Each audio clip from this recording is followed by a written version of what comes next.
The Maine State Chamber of Commerce is a business advocacy organization founded in 1889 to better the business environment for Maine's business leaders and its employees. Currently today, it is headquarters located in Augusta, Maine, where President Dana Connors took the time to explain the key role the Maine State Chamber of Commerce has within the state of Maine. Our primary work is with the legislature. As the voice of Maine business, which is our brand, we recognize those bills that come up before the legislative body every year. There's a long session and a short session. And we try to be there to advocate on the side of those bills that help grow the economy and help business, encourage business to invest. At the same time, there are always those bills, some of which are well motivated but just not fully understood, that we try to be there to say, you know, I think your intentions are good perhaps on this bill, but they have the following impact that will discourage business or that will stand in the way of businesses growing. So we try to be there to also inform the legislative body before they make a decision as to the negative impact of certain bills. The Maine State Chamber of Commerce currently has around 5,000 members. These companies vary in size as well as profession. Maine is a small business state, and you often hear the term entrepreneurial spirit, which translated means if you've got an idea and you want to take that idea and put it into practice and see where it takes you in life, there's probably no more inviting state nor a state in which you'll find that entrepreneurial spirit alive than in Maine, interestingly enough. Elizabeth Park, manager of operations at Sound Limbs, explained the positive effects the Maine State Chamber of Commerce has on her business and how they keep her up to date with legislative activity. They do have certain benefits for our employees that we can pass along that makes that worthwhile. Primarily with emails, and also they've offered a very nice ability for us to stay on top of laws with regard to human resource and employment practices and that sort of thing. The Maine State Chamber of Commerce oversees a vast amount of bills that are within the state legislature every year. The types of bills the Chamber looks for are bills pertaining to bond issues, business regulation, economic development, education, and many others that are involved with the business environment and economy within the state of Maine. We get very involved and very active in bond issues or campaign issues that deal with a subject matter or a policy issue or bonds that encourage investment, that make improvements, that help employ people and so forth, that preserve the character of our state. The Chamber goes to great lengths to ensure that all bills within the legislature pertaining to businesses in Maine are reviewed thoroughly.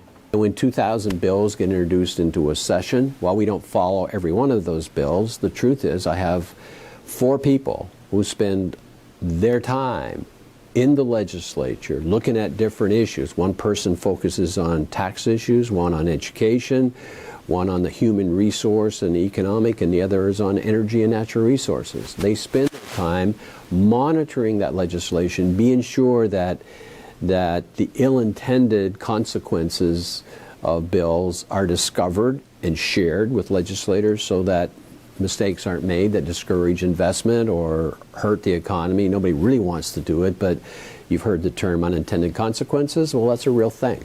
At the same time, it's hard to advance the economy if you're only playing defense, trying to stop things. So we try to put forward those types of initiatives that help grow the economy.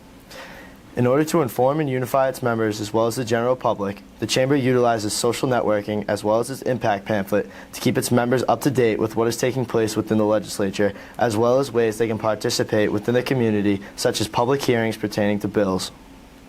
We do this newsletter every single week while the legislature is in session. It's called Impact.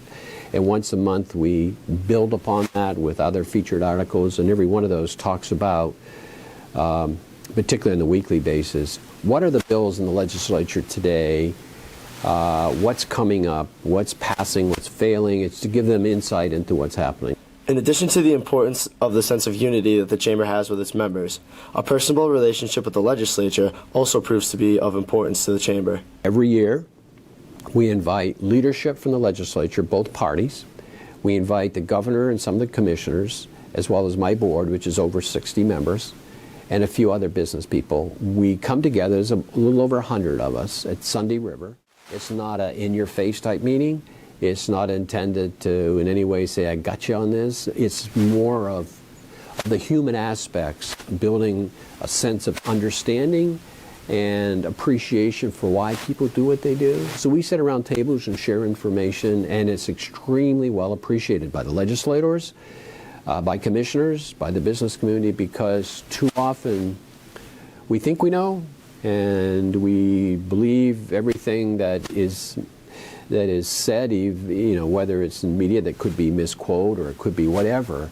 It's just that personal one-on-one, that relationship that's so important in politics and in terms of getting the job done, that's valued. And that lasts a long time, plus it also paves the way, if you will, for other issues that come forward. That collaboration is, to me, essential, but it's also the way things should be done.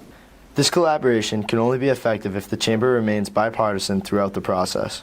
As an entity, the last thing you want to do is to get caught up with the people in the legislature seeing you as a Republican or as a Democratic organization. Issues are issues.